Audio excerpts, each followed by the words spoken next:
నమస్కారం. నిన్నటి రోజున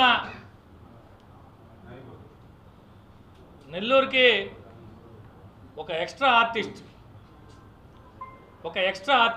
అంటే ఆల్రెడీ ఆర్టిస్టులు ఉన్నప్పుడు ఒక ఎక్స్ట్రా ఆర్టిస్టులుగా కొంతమందిని పెట్టుకుంటాం. అట్లా ఒక ఎక్స్ట్రా ఆర్టిస్ట్ వచ్చి YSR Congress party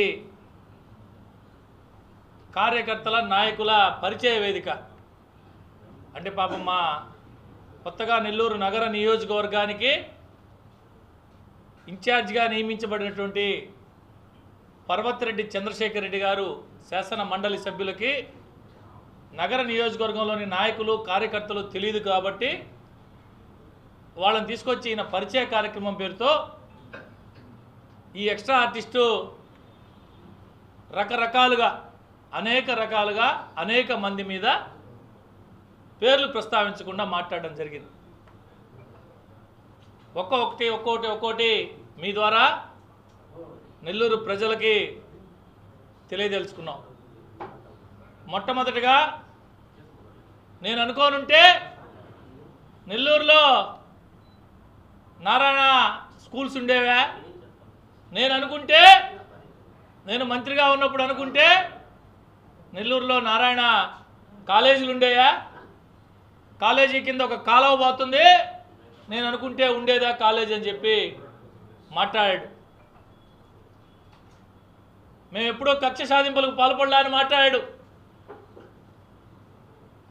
extra artist, నువ్వు ఇరిగేషన్ శాఖ మంత్రిగా ఉన్నావు, జలవనరుల శాఖ మంత్రిగా. నువ్వు చెప్పే కాలేజీ కింద కాలువ నీ శాఖ పరిధిలోదే.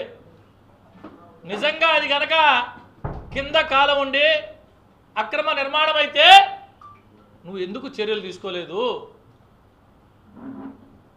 దాదాపు 2.5 సంవత్సరం పాటు నువ్వు మంత్రిగా ఉన్నావు, సంబంధిత శాఖ మంత్రిగా. నువ్వు ఎందుకు చర్యలు తీసుకోలేదు? అసలు నువ్వు కక్ష సాధింపు చర్యల గురించి నువ్వు మాట్లాడేది? ఈ ఆంధ్ర రాష్ట్రంలో నారాయణ సార్ మీద గత ప్రభుత్వం పెట్టినన్ని కేసులు, చేసినన్ని అరాచకాలు బహుశా ఎవరి మీద చేసి ఉండరేమో.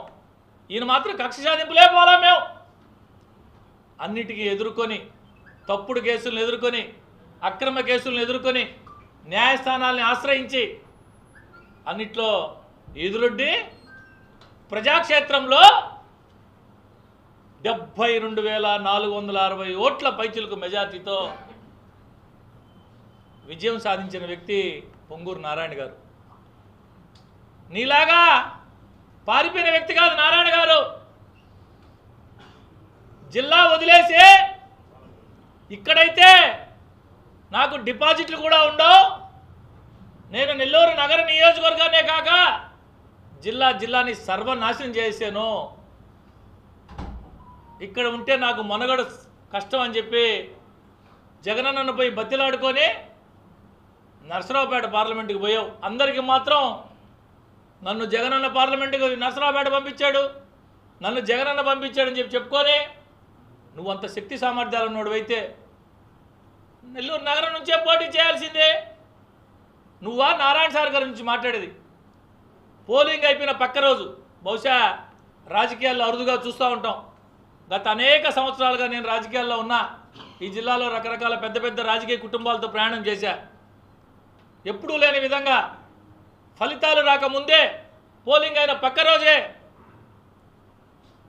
నేను నా కుటుంబం యొక్క సొంత నిధుల నుంచే కార్యకర్తల కోసం, ఎవరైతే తెలుగుదేశం పార్టీ కోసం కష్టం చేశారో వారి సంక్షేమం కోసం మా సొంత నిధులు, మా కుటుంబం యొక్క సొంత నిధులు ప్రతి సంవత్సరం 10 కోట్ల రూపాయలు, 5 సంవత్సరాలకి 50 కోట్ల రూపాయలు నేను వెచ్చిస్తా అని చెప్పి గర్వంగా చెప్పిన నాయకుడు డాక్టర్ పొంగూరు నారాయణ గారు. నారాయణ సార్ గురించి నువ్వు మాట్లాడతావు. ఆయన 4 సంవత్సరాల తర్వాత వచ్చాడు.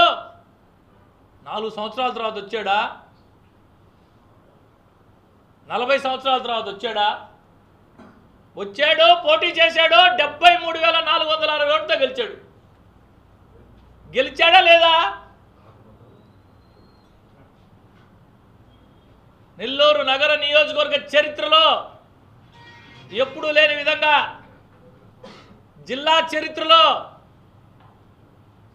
బై ఎలక్షన్లో కాదు సార్వత్రిక ఎన్నికల్లో ఎప్పుడూ లేనంత మెజారిటీ నారాయణ సార్ గారు ప్రజలు పట్టం కట్టారు. ఆయన గురించే నువ్వు మాట్లాడేది. రాబో రోజుల్లో నేనేందో చూపిస్తా.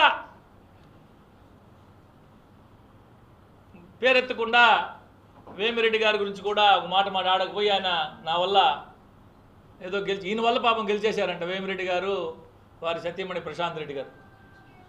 కనీసం వారి పేరు ఉచ్చరించే అర్హత ఉందా నీకు అని అడుగుతున్నా. వారి పేరు ఉచ్చరించే అర్హత ఉందా నీకు అంటున్నా. నువ్వు కూడా వాళ్ళ గురించి మాట్లాడితే వినేదానికే చాలా అసహ్యంగా ఉందని చెప్పి ఈ సందర్భంగా తెలియజేస్తాం.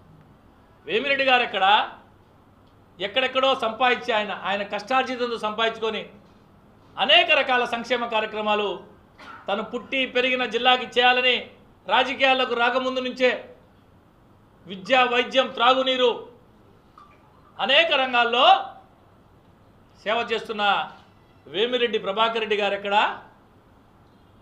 ఒక రాజకీయ నాయకుడు ఈ విధంగా చేస్తాడా? ఆశ్చర్యం.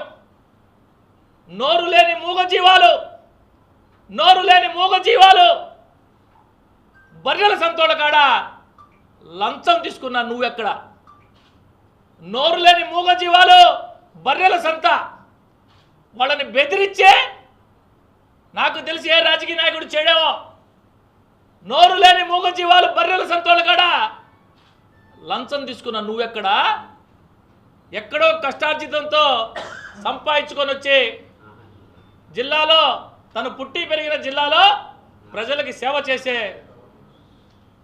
విద్య, వైద్యం, త్రాగునీరు ఇవే కాకుండా అనేక సామాజిక కార్యక్రమాల్లో, ఆధ్యాత్మిక కార్యక్రమాల్లో, సేవా కార్యక్రమాలు చేసే వేమిరెడ్డి గారు ఎక్కడ?